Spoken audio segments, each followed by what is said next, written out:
आम आदमी पार्टी इस वक्त बीजेपी ने जो आरोप लगाए थे उस पर जवाब दे रही है। आपको सुनवाते हैं कि प्रवक्ता जिस तरह से न्यायालय में चल रही प्रक्रियाओं और न्यायालय के निर्णयों पर अपने बयान दे रहे थे, उन्होंने कहा अरविंद केजरीवाल जी को कोर्ट से जमानत मिलने का मतलब है कि राहत नहीं मिली है। यानी कि पिछले दिनों कोर्ट से जमानत मिलने के बाद जिस भारतीय जनता पार्टी षड्यंत्र को आगे बढ़ा रही है और आज की प्रेस कॉन्फ्रेंस के माध्यम से जिस तरह से भारतीय जनता पार्टी ने ऐलान किया है, इसका मतलब ये साफ साफ दिख रहा है कि अदालत में 1 तारीख की सुनवाई की तिथि देने के बावजूद भारतीय जनता पार्टी अरविंद केजरीवाल जी को गिरफ्तार करने के लिए नए षड्यंत्र कर रही है। उस षड्यंत्र के तहत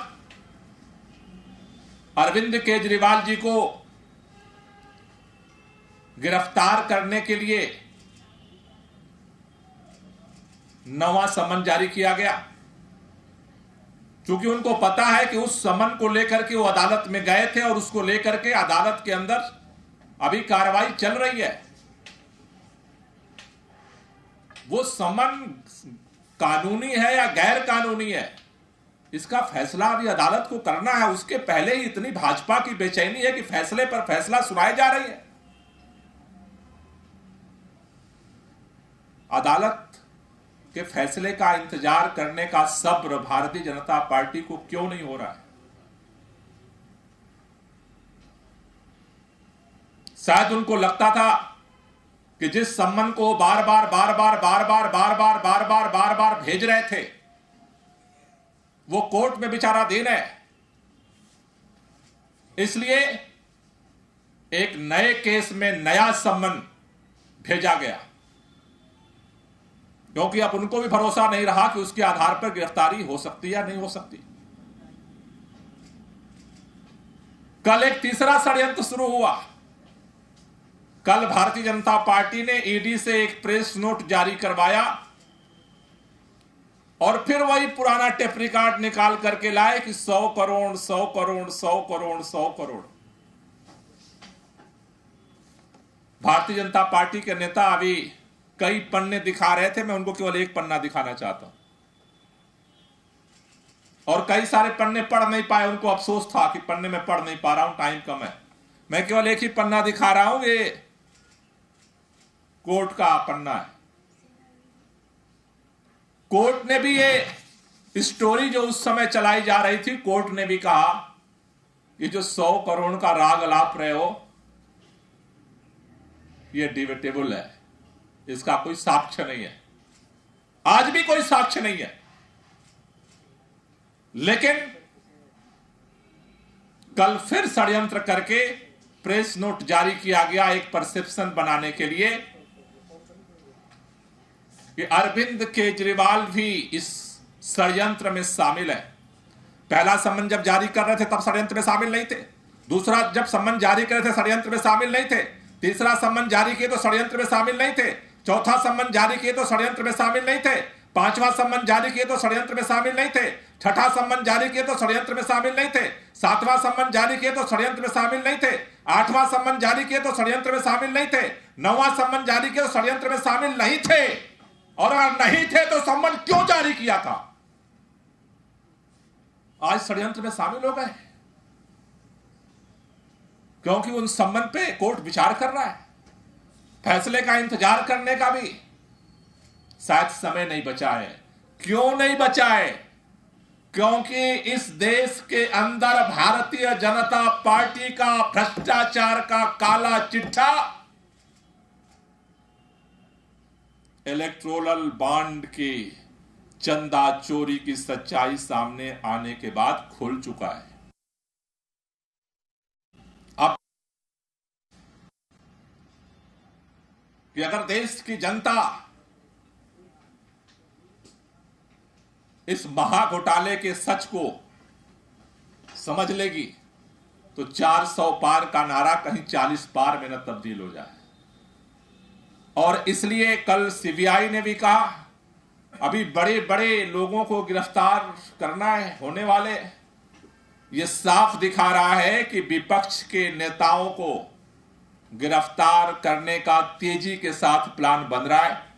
और पिछले अदालत में अरविंद केजरीवाल जी को पहले क्या करते थे? अदालत का सम्मान नहीं करते, कोर्ट में नहीं जाते, अदालत का सम्मान नहीं करते, कोर्ट में नहीं जाते।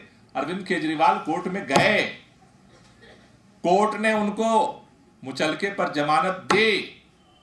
कोर्ट ने कहा इस पर सुनवाई 1 तारीख को होगी। हम कोर्ट का सम्मान करते थे, करते हैं, करते रहेंगे, लेकिन भारतीय जनता पार्टी के षड्यंत्र का मुकाबला करते थे, करते हैं और करते रहेंगे। भारतीय जनता पार्टी के इस तरह के षड्यंत्रों का से न हम डरने वाले हैं, न झुकने वाले हैं। न कल इनके पास कोई सबूत था, न आज कोई सबूत है। कल भी केस फर्जी था, आज का भी षड्यंत्र फर्जी है। रही बात गिरफ्तार करने की है, तो आज तो आपका पूरे देश के अंदर तानाशाही का राज चल ही रहा है। जिसको मर्जी जैसे भी उठा लो, पन्ने पड़ रहे थे। शायद भाजपा के नेताओं को छगन भुजबल जी का भी फाइल थोड़ी ढूंढवानी चाहिए, जिसके आधार पर उनको जेल में बंद किया गया था। वो फाइलें को पन्ने कहां हैं? अशोक चौहान जी के फाइलों का भी पन्ना थोड़ा निकालना चाहिए और एक बार भारतीय जनता पार्टी के प्रवक्ताओं को पढ़ना चाहिए कि आखिर उन पन्नों पे कौन सी क्लोजर रिपोर्ट इन एजेंसियों ने दी है जिसके आधार पर आपने उन्हें राज्यसभा भेजने के निर्णय ले लिया। तो आपके भ्रष्टाचार का तो आपकी पार्टी में जो आ जाए वो साधु बन जाता है, बाकी जो विरोध में है वो सब भ्रष्टाचारी हैं। लेकिन देश इस बात को जानता है, आप जितने मर्जी षड्यंत्र कर लीजिए, जितने मर्जी खबरें बना लीजिए, जितने नेताओं को गिरफ्तार कर लीजिए, इन सब चीजों से इलेक्टोरल बॉन्ड के महाघोटाले का जो सच है उसे रोका नहीं जा सकता और भाजपा को इसका जवाब देना पड़ेगा। कोई क्वेश्चन हो तो ले लीजिए। गोपाल जी, आप लोग लगातार यही सवाल पूछ रहे थे कि अरविंद केजरीवाल को ईडी किस कैपेसिटी में समन कर रही है, तो अब उसका जवाब कल के प्रेस रिलीज में आ गया है कि वो सीधे तौर पे कॉन्स्पिरेटर कहा गया अरविंद केजरीवाल, मनीष सिसोदिया को। तो उस पे क्या कहेंगे? ये ज्ञान कब प्राप्त हुआ ईडी को?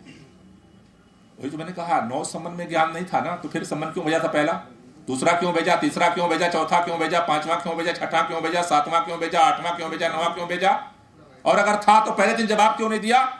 इसका मतलब तो यह है कोर्ट में जमानत मिलने के बाद भारतीय जनता पार्टी ने षड्यंत्र करके यह नाम जुड़वाया है। ये तो साफ दिख रहा है। अगर नाम होता, ये केस तो नया नहीं है, 2 साल से इन्वेस्टिगेशन चल रहा है, हजारों जगह छापे मारे गए, मिला क्या चवन्नी? नहीं मिला। अगर ये बात होती, पहला सम्मान आया था तभी अरविंद केजरीवाल जी ने पूछा था, भाई मुझे बुला के हैसियत से रहे हो।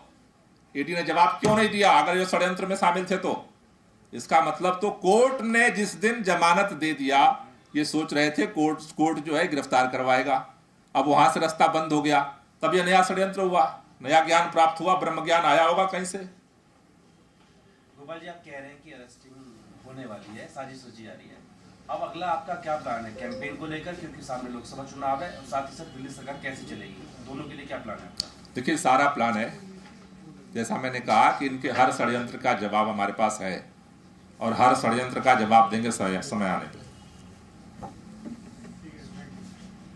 Gopal ji, world air quality की रिपोर्ट आई है, उसमें दिल्ली विश्व की सबसे पोल्यूटेड राजधानी ये आया।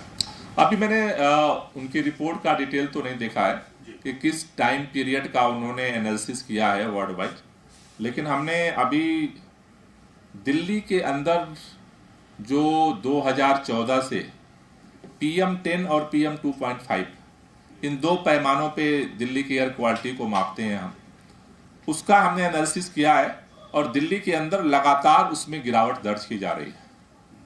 2014 में जो PM10 की मात्रा थी उसमें पिछले साल 23 तक का जो रिपोर्ट है उसमें लगभग 32% की गिरावट आई है, प्रदूषण कम हुआ है।